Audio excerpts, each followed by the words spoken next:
Have you, Ryan? Anyone that you were kind of shocked by? He fell further, or was picked higher?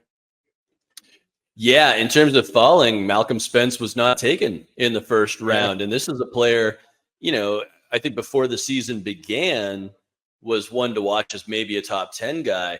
And I think, he wasn't in the best situation in Erie. Like, if you think about it, Matthew Schaefer, I think he played like 17 games or something. So imagine being on a power play with Matthew Schaefer and then being on a power play without Matthew Schaefer for 2/3 of the season.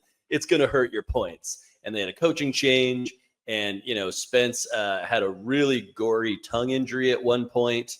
So, I mean, it was tough sledding for him. I'm sure he'll be early on day 2, but that to me was the biggest surprise. And then, Columbus taking Peter Andreanoff, him being the first goalie off the board, being a Russian that no one had seen live, who only comes in at 6 foot flat.